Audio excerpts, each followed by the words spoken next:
hello, pedo. Right, I'm a Republican. Well, I mean, I'm a constitutional monarchist. And also, I had no idea that we had a Prime Minister who can't do politics. I mean, not at all. Whatever one's criticisms of the others, they'd been in politics a bit and knew a bit how some of it worked. Rishi Sunak, not a clue. I think he's getting very cocky. I mean, he was out there saying, yeah, I like Mrs. Thatcher. And you think, well, what's coming next? Enoch? Well, he had a few points, you know. The right thing. We've never had a chance to do it. Well, you did. You had a chance. You had the Prime Minister. And we watched. We watched student politics in real time. And for vast numbers of people in this country, they lost a shitload of money. Ian Hislop, hello. Hello. How are you? Yeah, good. Yeah. Glad to hear it. Yeah. I like Christmas. I know most people don't, but I absolutely love it. So I like it. I like the family get-togethers. I like the alcohol. And I like it because it would appear to be the annual occasion on which we sit down for one of these conversations and ruminate about what's happened over the course of the year. Okay, so that's the best bit. Yeah, obviously. For your you, Christmas I'm sure. present is me. Perfect Christmas present. And the reason, obviously, for the conversation is because of the Private Eye Annual, Yes. which you're holding like a fantastic QVC presenter. Yeah. Available from all good book purveyors and also from Private Eye itself, can they? Yeah, and some bad book purveyors, I think probably have got it in as well. Yeah, you can get it just about anywhere, so please do. Yeah, no, it's, I was thinking, I mean, we tend to do this once a year, but events speeding up, we could probably, we could probably accelerate it. Monthly, perhaps, I don't know. But when we did do this interview last year, 2022, I asked you what the theme of the year was, and you said, quote, the bottom of the barrel. Yes, well, we've gone lower. What's beneath the barrel, do you think? No, I thought the theme of the year would be, it won't be that bad again. The adults are back in the room. It's going to be calm. You know, we've got a new monarch. We've got a new prime minister and, you know, the assumption being couldn't possibly be worse than Liz Truss or Boris Johnson. And then he's having a go. He's making a good try of it, isn't he? He is. Yeah. You can't fault him for effort. And I think that became, for me, the theme of the year was just, it didn't turn out the way I thought at all. And also, I had no idea that we had a Prime Minister who can't do politics. I mean, not at all. Mm-hmm. I mean, whatever one's criticisms of the others, they'd been in politics a bit and knew a bit how some of it worked. Rishi Sunak, not a clue. I mean, literally, pick a fight with the Prime Minister of Greece. Yeah, that's a big vote winner. No. No, it interests no one at all except people who are interested in, you know, the Parthenon, and you lose them. I mean, incredible ineptitude. I was going to, well, let's just talk about it now. Within that scandal, you mentioned the monarch. King Charles then turns up at the COP conference, yes, wearing a tie emblazoned with the Greek flag. Yes. And I had questions at the beginning of the year about what type of monarch Charles was going to be, whether he was going to be interventionist, because he does have his own political positions we know about, yes, in a way that perhaps we didn't with the late Queen. No. Do you foresee Charles being a more interventionist monarch? Do you see him getting into politics a bit more? Well, so far he seems to be doing mostly gags, which is fabulous, which is a really good way of doing politics. I mean, his delivery of the King's speech about we're going to go for more oil drilling was incredibly funny. His face alone just said, I don't believe a word of this. I mean, we had him coming out, you know, with a banner saying, not my speech. And it was just really clear. And I think that level is quite funny. And wearing a tie, which is quite clearly the Greek flag, repeated endlessly, to meet your own Prime Minister after he's just had a fight with the Greek Prime Minister, I thought it was really funny. And the palace saying, "Oh no, it's a very old tie. He's worn this," and it's very pointed and it's funny. So I would say so far he's making quite a good fist of that. And it also fits into the point you were making about sort of plumbing new depths, because with Johnson and the Queen, you sort of go, 2019, that's a constitutional crisis. The relationship between the Prime Minister and the monarch appears to be at an all-time low. And now they're getting close to being almost in open warfare with each other, right? Yeah. The last COP conference, wasn't it, that Sunak said he couldn't go to, and now he's at this one making a show of him. Yes, and I mean, historically, people always said, well, it was the Queen versus Mrs. Thatcher over the Commonwealth. This is when they were at their most, in terms of loggerheads. But this year, because Sunak is so unpopular, if you're the Monarch, I mean, you'd have to work quite hard to pick an issue where you were less popular. So, I don't think that's going to happen. And in terms of, Time magazine, right, every year they stick their person of the year on the front cover. And I think this year Putin and President Xi are up against Barbie. Who, for you, who's your person of the year, do you think? Yeah, well, it's definitely not Barbie, obviously. Oppenheimer. Yeah, more of an Oppenheimer guy, yeah. It's quite hard finding a person of the year this year, isn't it? Maybe that's why Barbie's in the running. Everyone says, oh, when are we going to get a Mandela for the Middle East? And you're thinking, I don't know. When are we going to get a Mandela for anywhere? There's a slight dearth. Tony Blair offered himself, didn't he, to resolve the situation in the Middle East? He did, but he has done it before. He was appointed, was it once, twice? Yeah. By everyone, and I mean, it is quite difficult to resolve. I mean, it's one of my favourite pieces of the year was King Solomon resigning, saying, yeah, I'm quite wise, but I haven't a clue how to do this. Yeah, I mean, Blair must think, well, if David Cameron can come back, why can't I come back? I could be Foreign Secretary. Getting the band back together again. Yeah, Pete Mandelson, they're all hanging about. Yeah, we're kind of... what do you think that speaks to? The fact that Cameron's back as Foreign Secretary, Blair, Mandelson back in with Keir Starmer as the Labour Party. Do you think there is a dearth of political creativity, political ideas in Britain? What do you think is going on there? Well, I think no one's got any better ideas, but also both parties have done the thing which, in British politics people always do. It goes wrong. If you're on the right, you say, well, we haven't been right-wing enough. And if you're on the left, you say, well, we haven't been left-wing enough. Whereas the population is shouting out, can you not be more extreme, either of you? So they suddenly think, oh, the centre. Now, who used to be in the centre? Oh, David Cameron, he was in the centre. And was Blair? He was, centre. And it moves back that way. And I just feel, oh, God, we've lost all this time with you telling us how pure your views are and us as the electorate, but obviously not effectively enough, saying, can we not have any more of your very pure views? Can we have something that works? From a philosophical point of view, do you think that there has to be a degree of opposition or friction, certainly in a two-party system like the one that we have, where if the only two real vehicles for electoral success coalesce around an Overton window where there is a high degree of consensus and not a great degree of opposition, what do you think the consequences of that are for our democracy? Because I'm inclined to look at 2019, where you kind of have chaotic socialism with Corbyn, chaotic Brexitism with Johnson, and go, well, they're two very different things. At least the offer to the electorate is clear. You're going to have one or the other. Yeah. And then... my view would be, can we have neither? Which, again, is probably... what about no chaos? Yeah, and less chaos. And also, I mean, we had that attempt to have AV previously, but I'm all for having another go at it. And I do think the only coalition we've had recently in British politics was not a bad example of how a coalition can work. And so I don't have a horror of changing that. So you get... and coalitions tend to produce more centrist politics. I mean, we know that because apart from in Israel. But yes, all right, my own argument, total rubbish. But I do get the feeling that when you get, you talk about people believing the same thing, there's almost no one now who thinks that the railways wouldn't be better run if they were renationalised. And essentially it's happening by stealth. So when the franchises come up, no one wants to run them. The government run them. And most of those have done really well in the last year and have put money back into the exchequer. So at every point there is a feeling that on both sides, but both on Starmer and what's left of the Tory party, their options for what will work become more limited.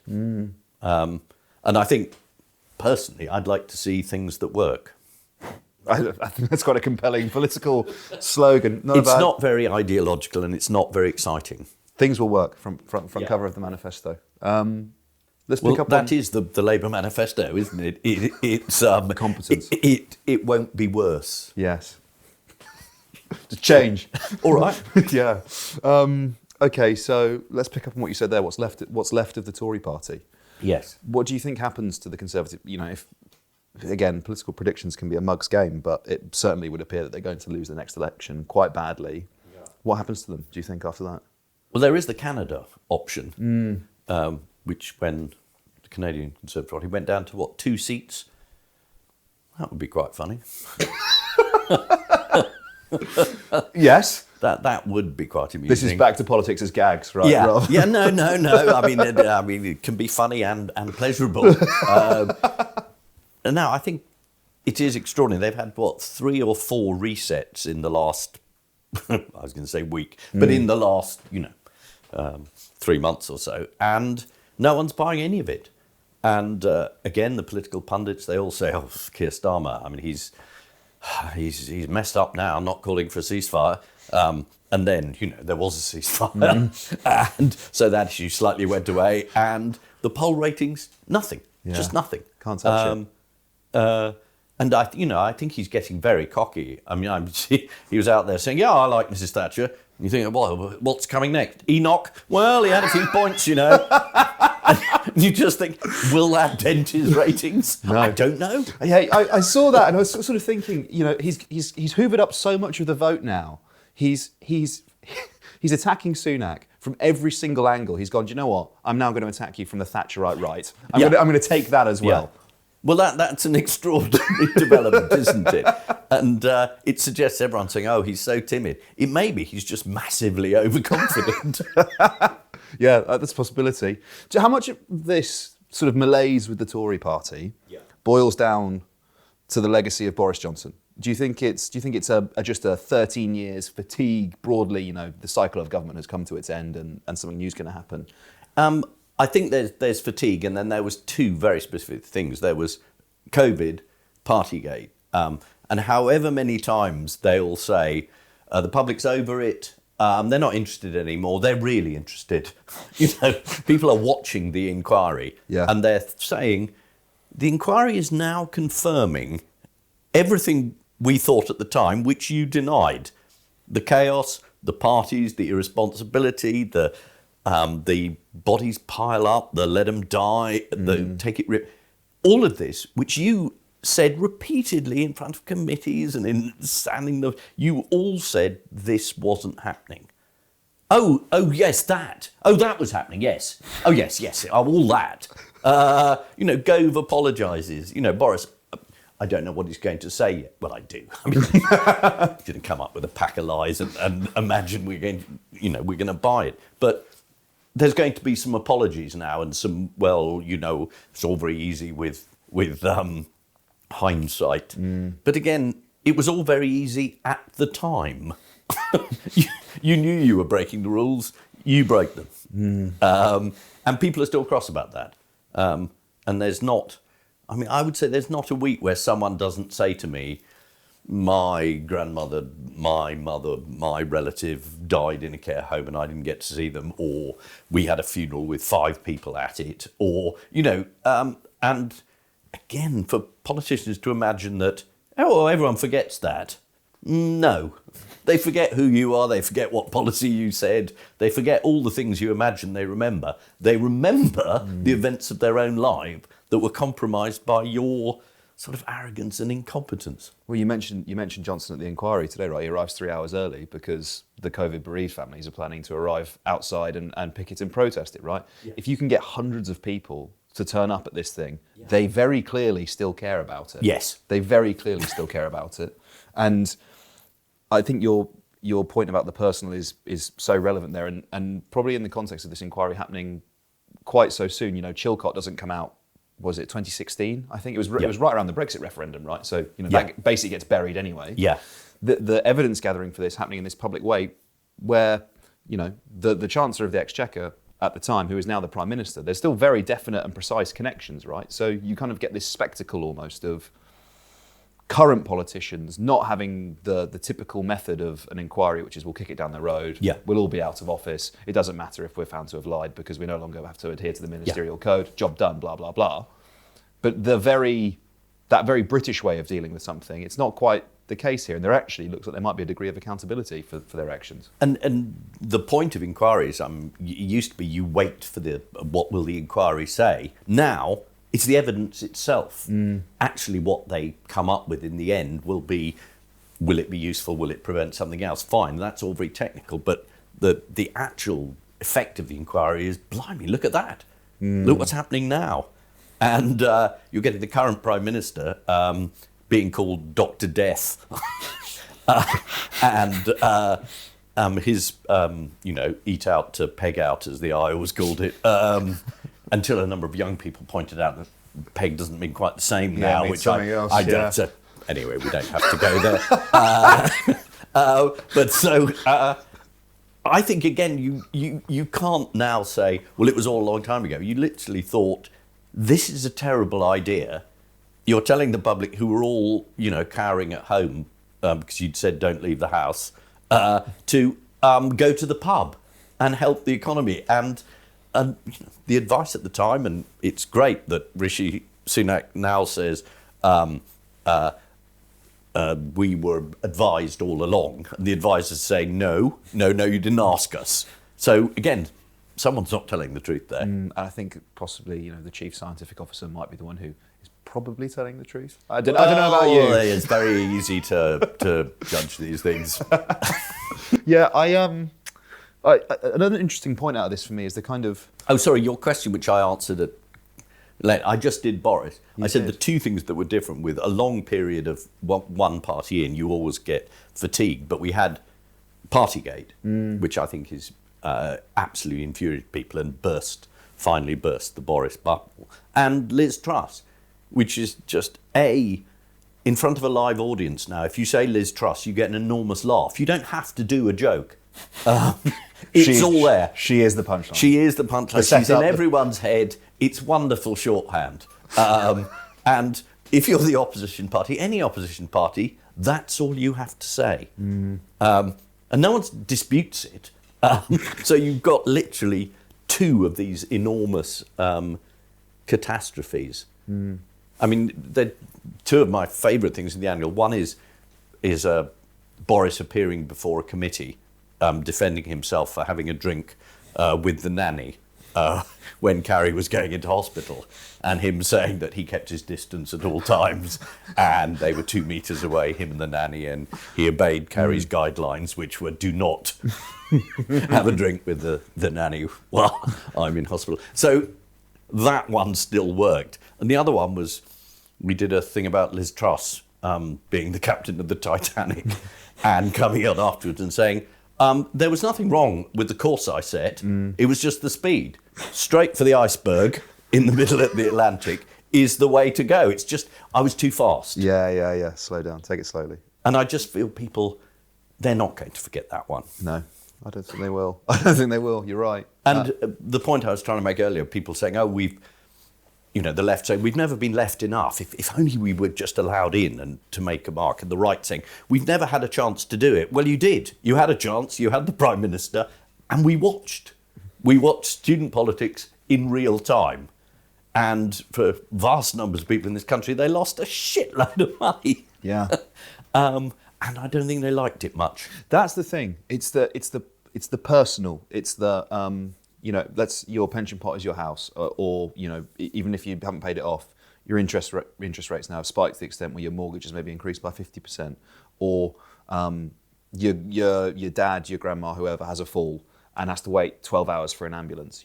These are personal, traumatic things. Yes. That when politics is abstract and you're complaining about small boats, or I don't know, whatever the issue of the day is, rack in schools. That's actually a bad example because people have kids in schools that are falling down. But basically, as soon as it comes into your life and is direct to you, you've almost sort of made the gravest error of politics, which is these people will always remember and never forgive for those things. And that is what politics is meant to be about. I know, those of us who are obsessed by it think it has a great, grand and sort of eloquent, superior purpose. But in the end, it's meant to make people's lives better.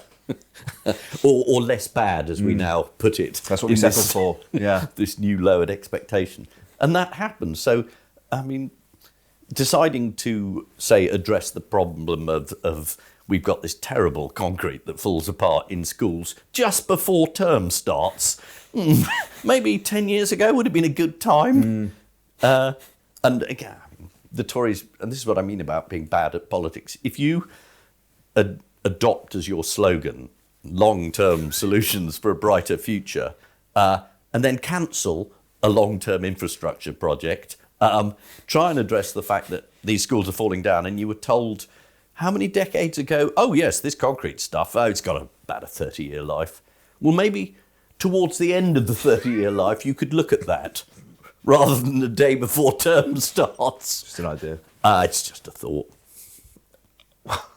Okay, so we spoke a bit about Johnson there, and there's a small matter as well of the chairman of the BBC having to go. Yes, that was terrific. But the fact that he went was good. That was incredibly cheering. He actually resigned, which something you rarely see. Nowadays. The sort of the done thing is you announce that you're going to resign, but you don't actually resign. No, you wait for maybe months, so that the timing of the by-election coincides very neatly with the Conservative Party conference. That's generally the thing you do. Do you meet your constituents? No, you don't meet your constituents. Maybe you speak in Parliament. I don't think you speak in Parliament either. No. But you still haven't resigned. You're still doing your job. It's very important to note that. It's very important to note that. And it was, rather than saying, oh, I've become a distraction, which is wonderful new. I mean, we never used to have this. I've become a distraction. No, you're just guilty. We're not distracted. We're just looking at you thinking, yeah. Anyway, he did go. And again, by going, made it fairly clear that this was yet another. It was the fag end of Boris's corruption, really. It's interesting, isn't it, to see the sort of that degradation of public standards, or the idea that, like you said, someone could resign. They might go, I'm not up to the job anymore, so I'm off, or I've broken the ministerial code, so I will leave. No, I will write a tell-all book with characters named after Bond villains. And then I'll resign when I've decided, and all because you won't put me in the House of Lords. I mean, am I looking it's at the nakedness and of the pettiness. I mean, Nadine Dorries and Suella Braverman's exits were about as graceless as anything, I think, in modern politics. You thought Boris's exit was bad enough. I mean, that's when we ran that cover, what happened to honour and modesty, and he says, I never met any of them. But the immediate attack by Suella, I've gone, because you failed on a private deal. I mean, it never occurred to her that the electorate, we didn't vote for you to have a private deal in which your agenda secretly was the only one that mattered. I don't remember. Do you remember Rishi talking about transparency? That deal wasn't very transparent. So, I mean, that was pretty disgraceful. And Nadine Dorries was just hysterical. You don't give me a post as an unelected peer, despite the fact that, I don't turn up to my constituency, I haven't done anything. I want a free job for life. And if I don't get it, I'm going to scream. I mean, it was dismal. The logic of a toddler. The book is hysterically funny, by the way. I haven't read it yet. No, well, I mean, normal people won't and haven't. But I have to say, for sheer lunacy, there's this mysterious cabal of shadowy people who undermine every British Prime Minister, and they're furiously against Brexit at one point, and they're furiously pro at another, and then they're furiously against the people they were furiously furious with. None of it makes any sense at all. It sounds possibly like the figments of someone's imagination. I think it may be. Fighting ghosts, perhaps. And it's a love story. It's a rom-com. It's a sad rom-com because in the end it's disappointing. But no, I mean, it is incredibly funny. And the Bond villains, again, I think it might be slightly a generational thing. It's not that clever, is it? Having people called Blofeld or Dr. No, is it one of them? Dr. No, yeah. Again, you just think about the doctors who are on strike rather than the other doctors. I wonder if am I thinking about the past in a slightly nostalgic way, or with Probably. rose-tinted glasses? Yeah, when I say, oh, the degradation of public life and, standards, etc. Is it just a mirage to suggest that there used to be this thing called decency and that it's been attacked and corroded over time? I think it's easier to believe that, and probably more necessary to believe that when you're young. There are moments when you think, I mean, certainly at Private Eye, I think, well, this is really shocking. And then I think, ooh, 1960s, Poulsen. Ooh, that wasn't very good, was it? And Harold Wilson's resignation honours lists, that was pretty disgusting. That was up there with Boris's in terms of, just giving crooks honours. And, Marcia Falkender, Harold's mistress, dictating who goes into the House of Lords. Not good. Not great. And that was 50 years ago. So one mustn't be too rose-tinted. And the good thing about sort of being part of a magazine that's got a long history of doing this stuff is you don't get too shocked and too disillusioned every time, because there is a certain... You're just ground down. Yeah. No, it's not ground down. I mean, I saw a quote. It was from myself the other day, which I thought, that's very, very good. That's so astute. Yeah. That's so good. Someone said to me, people who work in at Private Eye must be very, very must be very jaded. And I said, no, I started off jaded. That's why I went to work there, which I thought was a better way. So I think you get a sort of optimism by saying, yes, it's quite bad, but it has been bad in the past, and there are times when it isn't so bad. And can you imagine how bad it would be if no one cared? No, that's true. So that's my goodwill message at Christmas. Is it would be terrible if you lot didn't carry on looking at it. Yeah, keep staring. Yeah. Keep looking. There's power, I guess. There's conviction in that. Yeah, the transparent bit is true. The bit everybody hates is when you see exactly what they're up to. Yeah. You mentioned strike action and doctors. Yeah. Junior doctors have just announced, I think it's going to be 9 days over the next couple of months, more strike action going on. Yep. Should we be surprised that they failed to reach an agreement with the government? I mean, broadly speaking, I think nurses, teachers, deals have been struck there. The RMT have backed off now as well. I think there's train strikes today, actually, but that's ASLEF. Yeah, ASLEF. I think they do it on a sort of like tag wrestling, isn't it? It's the RMT. No, it's ASLEF. 2 months later, we're back. 1-2. Why do you think it is that the junior doctors are still holding out? Why do you think they're one of the sort of last few that haven't reached a settlement with the government? I think it's because they were the most annoyed at their treatment, and I think the last time we spoke, I mean, I was hopelessly radical, but I suggested negotiations might be a good idea with some of these strikes rather than just not meeting people. And most of the deals that have been come to by the end of the year could have been come to last year. And it's good, it's great. But the trouble with the junior doctor strike, and they're not junior, most of them, which is a ridiculous misnomer. Yeah. You're junior until you're about 70, as far as I can see in the health service, and then you retire. It's that the nurses settled for much less. And obviously the nurses are quite cross about the idea of a deal going higher, and the Scottish deal was lower than this. And I still think they're not going to get it. Historic restitution, 35% they wanted to start with? I don't think the country's generally in a mood to give anyone 35%, really. It's ambitious, isn't it? Yeah. And as you know, I am broadly sympathetic, and I do think they've fallen behind very badly. But I just think that isn't going to happen in any real world. And I think even a Labour government, even the next Labour government, will not be coming in and saying the first thing we're going to do is offer one sector of the NHS 35%. It's not going to happen. So what they can't afford to do is for everyone to think, well, we were talking earlier about the effect of the personal. You know, the nurses are fantastic, and I had this incredible treatment, and we had this incredible treatment. And then say, but hang on, this bit of the NHS is still out, and it's still. What is happening here?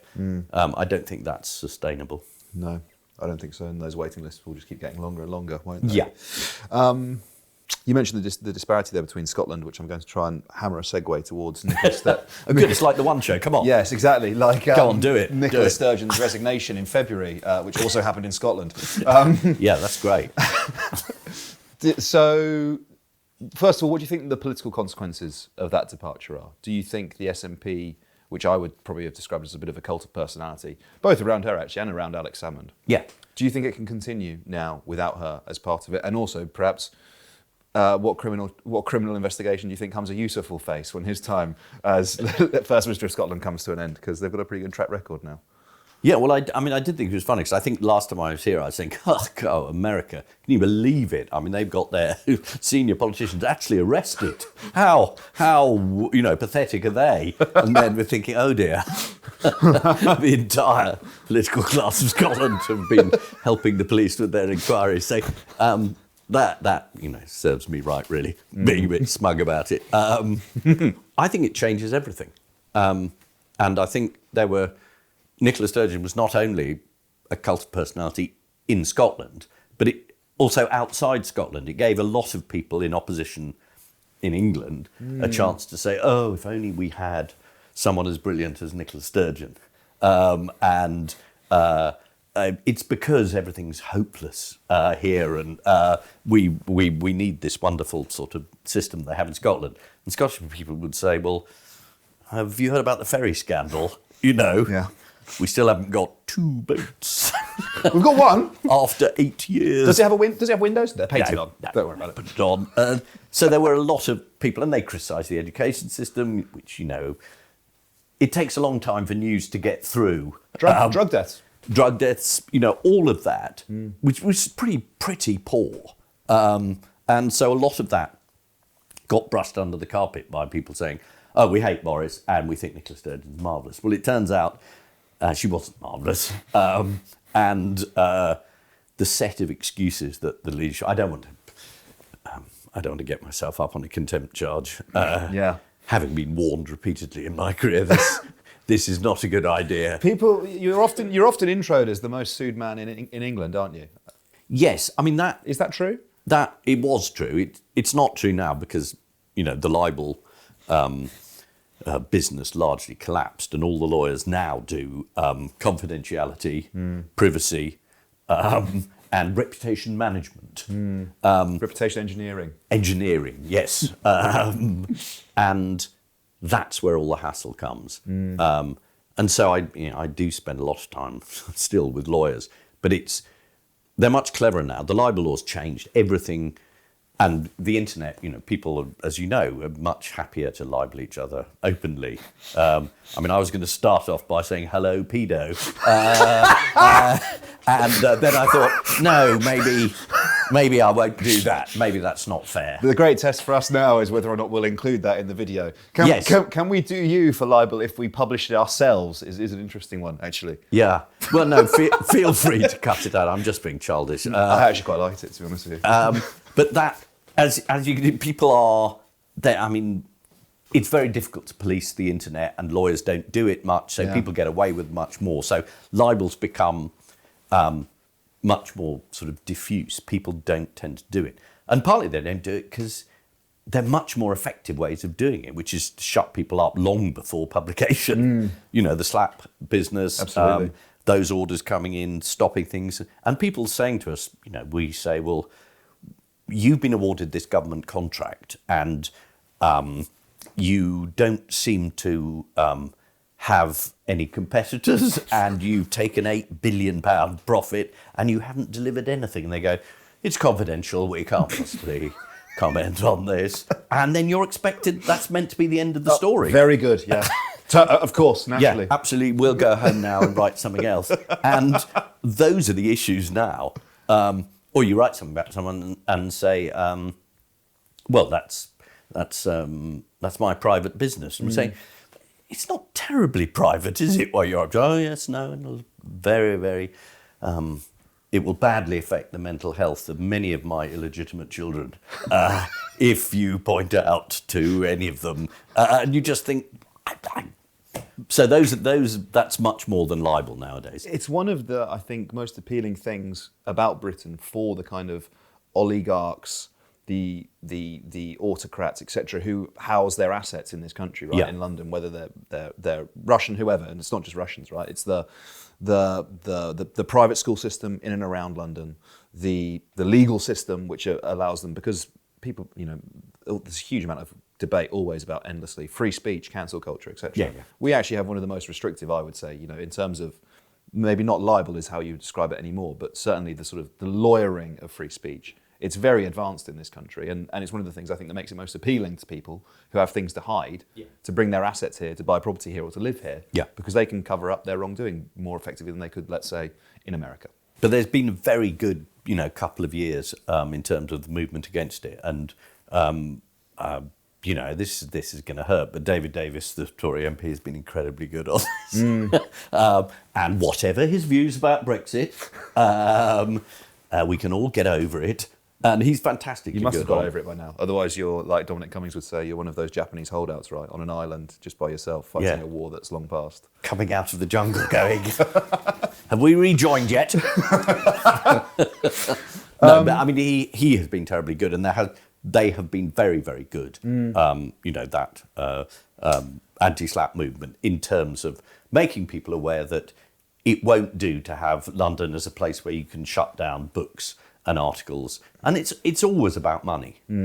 It's this is what this is about. It's about where this money is, where it goes, and what it's used for.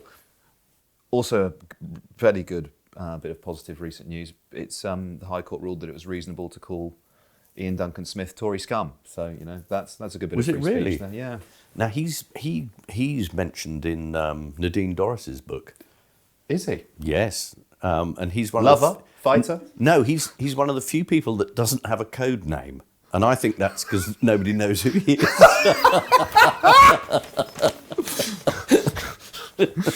Quite possibly, it is a code name. Okay, what have you had hassle for this year? What's been difficult in the private offices? Where's there been some controversy? Well, I mean, covering domestic politics is never as difficult as covering foreign wars. And there's a point at which saying, well, at what point is war, death, famine, plague, how funny are they? For a satirical magazine, you have to cover them, you have to make points if you think there are points. So that continued. And the Middle East has been a recurrent, sort of, I can say minefield, but it is, throughout the I's history. And this Gazan war was no exception. And so I put a cover on, which was a text cover, which, again, offended a lot of people, including some of my friends and some other people. But I think this was the warning about. The magazine may contain some criticism of the Israeli government and may suggest killing everyone in Gaza as revenge for Hamas atrocities may not be a good long-term solution to the problems of the region. Yeah, and that infuriated some people. Some of our readers said, what, you've stated the bleeding obvious. And now, I mean, X weeks later, I think that text is exactly what American foreign policy is. So I'm now pretty much lining up with Israel's major ally. So I do think there was a real overreaction. And the word Hamas atrocities appears on the front cover. Yes. It is not unbalanced, and it says the Israeli government, it does not say Israel. So I don't print things I haven't thought about. Clearly. Yeah. And I had thought about that, and that's what I wanted to print, and I didn't retract it. But it was very uncomfortable, and There was pressure to retract it. a lot of people said, you should apologise, you should put something else in, and I just said, well, you must look at the rest of the magazine. You must look at what we run, and we. If you look over the course of the year, there is a piece about how grim it is to have Hamas as your government, and a very long list about their historical record. Internally, there are pieces about some of the Arab neighbours whose generosity and love of the Palestinian people is not terribly convincing. Limited. Sorry? Limited. Limited. Describe it as. Yes, somewhat limited. So, attempting, this goes back earlier, to try and find something to say that is measured, balanced, whatever, but still, we are a satirical magazine. Exaggeration is part of it, and attempting to make a point is part of it. So, no, it continues to be incredibly difficult. But I think that's sort of incumbent upon us. But so that was fairly hard. But I mean, not compared to living in North London and being Jewish and being very frightened, or living in Gaza and thinking I'm going to die. Yeah. Being in the media trying to think of something to say is not. It's not that bad, really. Yeah, of course, of course. I would say the thing about it that was, I think, the reason why it was so powerful, right, is because as if you interpreted it as a literal statement, what can you argue with? Yeah. It's and as a result, the level of provocation and the level of outrage from what you would think was a truism, what you would think is just taken as rote, right? It becomes as much a commentary about the British media and the analysis and discussion of what's going on as much as it is about the merits of the statement itself that you're putting on the front page. Yeah. And, I've no time for people who, go on marches and have pictures of hang gliders of course, on their back, or organisations that used to be prescribed in Britain, and I would prescribe again, being allowed to go on the fringe of the march and try and inflame it. But, a very large number of people went on those marches whose desires are, I think, for a solution and peace, and they are not there. To have, the Home Secretary talking about a hate march is pretty offensive to a large number of people. Absolutely, on it. Yeah. And to then incite a literal hate march, the following weekend, right, at the Cenotaph. Yeah, well, if the people who are most vocal in your support are Tommy Robinson and his mates around the Cenotaph, and again I did try and point this out a couple of other times. This was a march on Armistice Day, and technically the meaning of armistice is a period where you put down your arms, which you could translate as a ceasefire. Certainly, yeah. That's one interpretation, yeah. And, the end of the First World War and the end of many subsequent wars were not huge triumphs for anyone. They were an end. And so...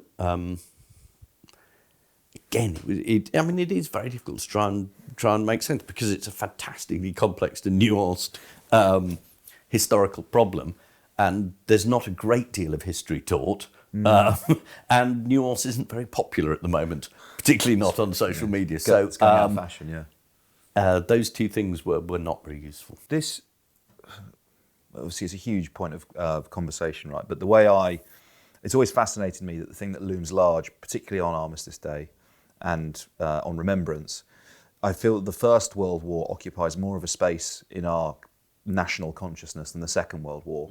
And I put that down to the tragedy of it. I put that down Yeah. to the tragedy of the Somme, of Passchendaele, of Ypres, of take your battlefield, take your combatants, the horror of the mass slaughter, right? Yeah. And that I would associate then with Remembrance Day, the sort of the sense of shame about the way that war was conducted, the sort of the blithe arrogance of the way that those oftentimes boys were commanded and sent out to their deaths. And on those days, that's what I think about, right? I think about the horror and the shame around it. And maybe it's recent, maybe I'm just doing that thing again where I'm slightly younger, so I think, well, back in the day it wasn't like this, but the sort of the fetishizing of the poppy, of remembrance, and that instead of it being this very somber, sad moment, it instead becomes an opportunity to project your own and analyze the patriotism of others. And I feel like that was the undercurrent with the Suella stuff and the march, and then mobilizing the far right. It wasn't about humble respect of the fallen, because otherwise they wouldn't be. No, it was nothing to do with it at all. And I agree. I mean, I'm obviously very obsessed by the First World War, and I wrote a play about it, and I did a series of documentaries about it, and I find it incredibly poignant. And I'm really interested by, the 1920s in Britain. Most people had lost someone. The casualties were staggering. And someone once described Britain as being under a cloud of mourning for a decade. And you can't understand the Jazz Age or the explosion of, God, can we find something to be happy about? None of that makes sense unless you remember just how enormous this event was. And again, I don't have this with the poppy. I mean, I wear a poppy and I'm very, very keen to do so. But, at various points, there was a veterans march on Armistice Day where they all, because of unemployment, they all threw their poppies away and put their dole tickets in there. And then they marched on various town halls. There was a wonderful event where in one of the northern cities, the council had organised a big Remembrance Day dinner and not invited any veterans. And this won't surprise you. So the veterans had turned up, smashed in the window of a piano shop, taken a piano out and started playing We'll Keep the Home Fires Burning, and then set fire to everything. So I shouldn't laugh at this. This is a sort of Remembrance Day event by people who were there, who were very cross the way they'd been treated when they came home. So, as you know, I'm very boring about it, but I just think the more history you know, the more you have a chance not to make stupid generalizations that don't mean anything. There's a strong strain of that radicalism and obviously pacifism as well, having experienced the horrors of war. Yeah. To say, never again, And the Second World War was extraordinary in that it was an incredibly reluctant war. There was the declaration of war in the First World War had young men running about, overexcited, joining up, sort of young women kissing everybody inside, everyone saying this is going to be marvellous. The First World War, the Second World War, the church bells rang, the Archbishop of Canterbury said, I can't believe we're doing this. The politicians said, we don't want to do this. Nobody wanted to do this, which made it a completely different type of war. And the way it was conducted was different, and it was just, and I think that's partly why because by the end of the Second World War, and certainly after the discovery of the camps and the Holocaust, this became a justifiable war as a concept. And the First World War, no one could really do that at the time, because even the victory seemed very hollow. There are people who still argue the opposite, right? That actually there wasn't a certainty that it had to happen, and the whole thing could have been avoided, right? Yes, and again in there was the description of Armistice Day in the trenches, which my friend Nick and I used in the play, was just they stopped it dead, and these two young officers, Roberts and Pearson, who we wrote about, looked at each other and said, "Is that it then?" And then they shook hands, And then they told the men to get down just in case the guns on the other side didn't keep happening. And everyone was just quiet, thinking, right, no march to Berlin then. No, that's it. We're going home now. Right. How's that? So it is. What was it all for? Sorry, yeah. What was it all for? And in the end, so often these things, I'm very moved by what they went through. I'm moved by what they did. I'm moved by their commitment. I'm moved by that generation, really, and their innocence and their extraordinary fortitude and also it's why we wrote this play, The Wipers' Time. Sorry, this is just getting off. No, but just please. It was a trench magazine, which was a satirical trench magazine produced on the front line at Ypres by these two brilliant young officers, and they had a sergeant who'd been a printer in the war, produced this fantastic thing, and they were so funny. They had an advert in the first issue which said, we're offering a taxi service because, obviously you want to get home. And we're running a fleet of taxis. They've got a big red cross on them. So if you need to get home, just shout for 1916. Yeah. That's their joke. And these are men who are risking their lives, Anyway, I'm very... Where'd they get the press from? Sorry? Where did they get the press? They found it was abandoned in Ypres. They found it in the basement. They were looking for salvage. They were a pioneer division. And they went in and they were about to smash it up. And the printer said, no, this works. I could make this work. And being British officers, instead of saying, so what? They said, we could produce a satirical magazine right here. Away we go. We're coming towards the end of our time, Ian, although it feels That's like... because I'm talking about the First World War. It's enormous length. It feels like that should be a separate conversation, perhaps another time. Let's talk about the coronation then. Before we wrap things up. Man in hat sits on chair. Yeah. Again, we occasionally do these text covers, but it did seem to me that when you get that much coverage of anything, it's incumbent on us to point out what's actually happened, and that's what it was. And he sat on the chair. There's part of me is inclined to think that way, right? I'm a Republican. I'm sort of slightly put off by the whole thing, and then I watched it, and I didn't think I would. It was that, or I think it was the Emoji Movie on Channel 5, where I think were the two options. Right. So I went for the Coronation, and I did actually find it quite